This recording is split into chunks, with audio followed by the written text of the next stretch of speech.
My name is Vanessa Nakate and I am a climate activist from Uganda.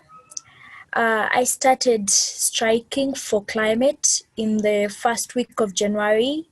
That was 2019. I remember in the year 2018, I wanted to do something that could cause change in the lives of the people in my community. Therefore, I started carrying out research to understand the challenges that people face and the problems that people face.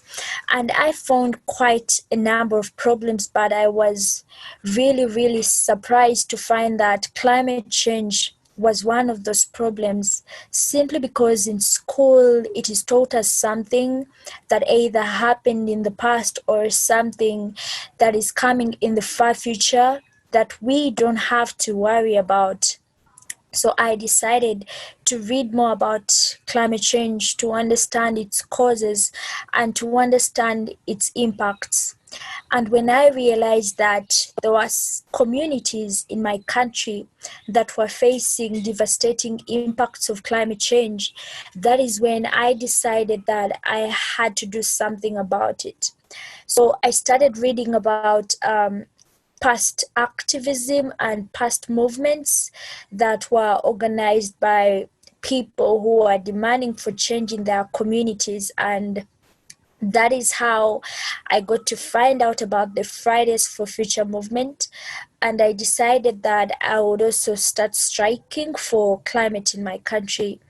And honestly, it wasn't a very easy decision to make, simply because in school, my friends testified to this. I wasn't a very confident person, and I was always afraid of presentations and all those things. And here I was putting myself to a test of going to the streets with placards and doing the climate strike. And I remember finding out about the strikes in 2018, but I was really scared to step out there and actually do the strikes. But then I remember in the first week of January 2019, it's a decision that I decided to make regardless of what happens, to just go to the streets and start the strikes. And this mainly taught me that you don't have to fear anything. I mean, if you want to cause change in a specific area in your community, you just have to face your fears, because that is the only way that you can overcome them. So I decided to do the strikes, and I must say that I have been doing the strikes for over a year now, and I've been doing these strikes every Friday. Later on, I started striking for the Congo rainforest, and this was specifically for the rainforests in the African continent, and to protect them and create awareness about the destruction in these forests. And this is another campaign that made me more confident and more bold in addressing the issues and demanding for action from our government leaders. Of course, being an activist, it's not a bed of roses. It has issues, it has challenges, but then the key point is looking at where you want to go and looking at what you want to achieve. If you have a set vision and if you have set goals, then you walk towards those goals to achieve them, regardless of any challenges that you face, regardless of any outcomes that are not positive for you. You just have to keep going, because at the end of the day, the vision matters more than the challenges you face. And these challenges only come to test us, they only come to weaken us, and they only come to stop our dreams or our visions from coming true. But then the key is actually facing them, because when you face them, you realize that you're actually bigger than them and that you can move forward towards your vision.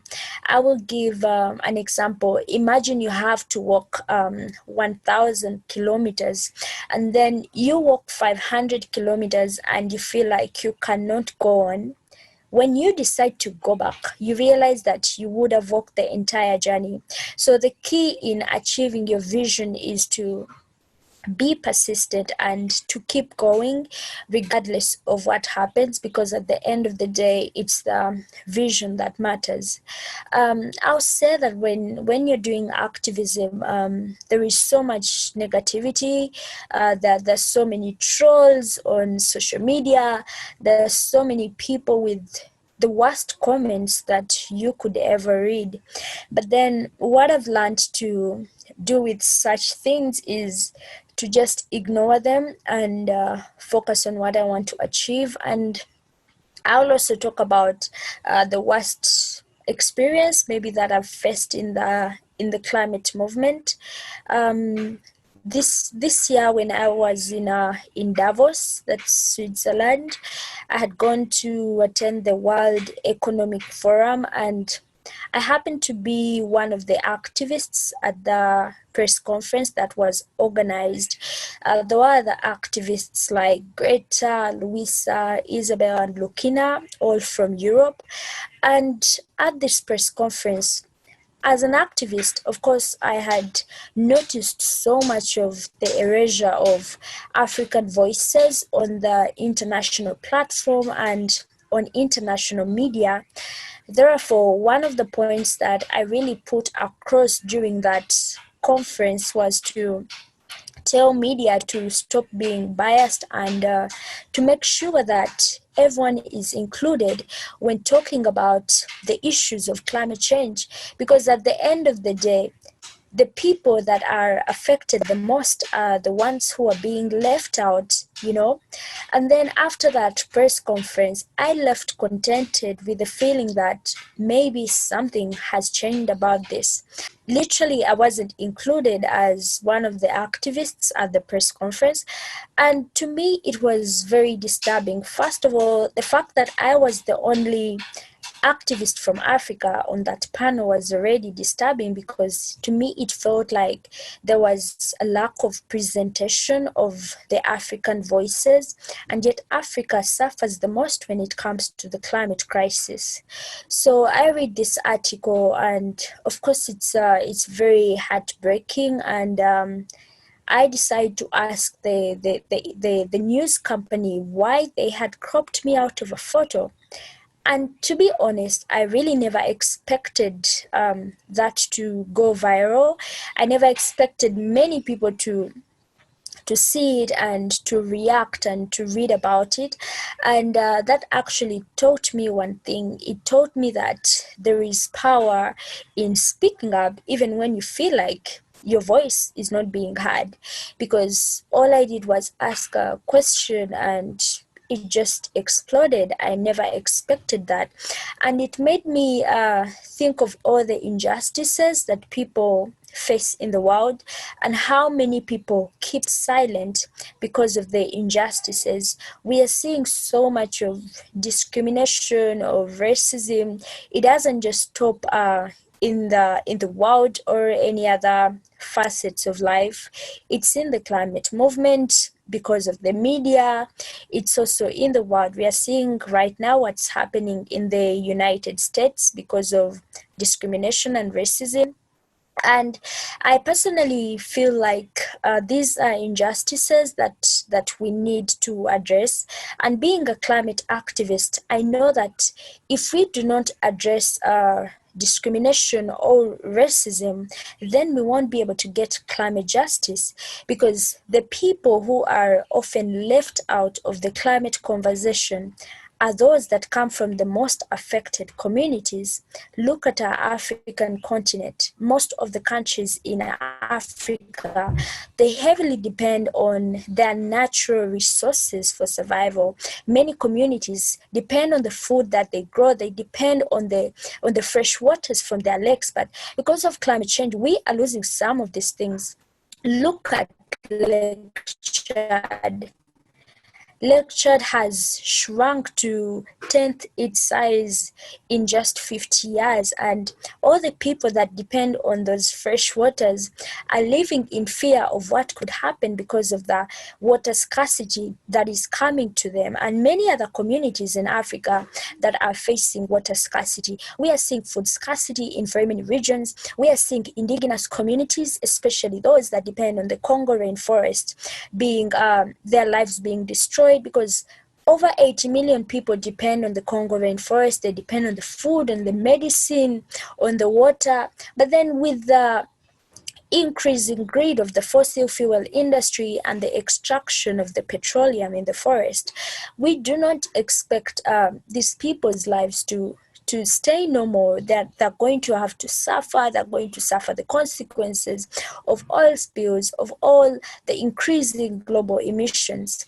That is why, as an activist, I think that the African continent really needs to speak out so loud in order to address these issues, because if we do not speak out, if we do not work together, then the African continent is going to the grave, I would say. You realize that if you don't experience the impacts of climate change directly, that doesn't erase its existence. Many people want proof of climate change simply because they haven't experienced it. But then think about the communities, think about the children that have to stop going to school because, you don't expect a child to go to school on a hungry stomach after their family has lost everything to a flood or to droughts. So climate change is really greatly threatening the weather patterns in Africa. And this is, of course, a direct effect to the food sector and to water security. And this could be the primary effects of climate change: food scarcity and water scarcity. But from food scarcity and water scarcity, more effects are birthed. You realize that education in the end will be affected, especially for the students whose lives depend on the food that their parents grow. We are going to see more gender inequalities in different communities. Women will have to walk very long distances to get water. They will have to double or triple their hard work in order to get food on the table for their families. We are going to see many sectors being destroyed, infrastructure and economies. We in the COVID-19 pandemic, but some of the African countries, especially those in Central Africa, East Africa, they are suffering with the increasing water levels of Lake Victoria, and people's homes are being encroached, people's homes are being destroyed, people's farms are being destroyed. So people are literally being challenged by two big problems. People are facing the COVID-19 pandemic, and then they're also trying to survive the impacts of climate change. So I believe that this is the time for the African continent to rise up and speak up for itself and demand for change for itself. At the end of the day, Africa contributes the least to the greenhouse gases, and the countries that are responsible for these emissions, they are seated comfortably because we, the African people, are not speaking up enough. Our own African media is not doing enough to push the voices of the activists speaking up. So we all need to work together. We need to rise up together and demand for action. We all have different platforms, but even in those platforms, we can influence the people who follow us, the people who believe in us, to take the climate issue as a very serious issue, because at the end of the day, climate change is the greatest threat facing humanity right now, and it will affect every other sector on the planet. When you look at the Sustainable Development Goals, all of them are being affected by the climate crisis. We can't be able to eradicate poverty if we have climate change. We won't be able to achieve zero hunger if we have climate change. Everything that is connected to the Sustainable Development Goals is being affected by the climate crisis. So we need to work together in our own platforms to demand for change, to demand for action from our leaders, and also from the people and the countries and the industry, that is the fossil fuel industry, that is responsible for the climate crisis. And my last words to you would be that If you feel like you want to do something for earth, if you feel like you want to get involved in something, just find something, because there's so many challenges that people face in this world. There's so many problems that people face in this world, and all of us, we are capable, and we are able to cause change. We are able to drive solutions in people's lives. I usually say that every person has a story to tell, and every story has a solution to give, and every solution has a life to change. So regardless of who you are, where you come from, you are able to cause change. Just one match can cause an explosion. So just you alone, you are able to bring about change and difference in your community. Thank you so much.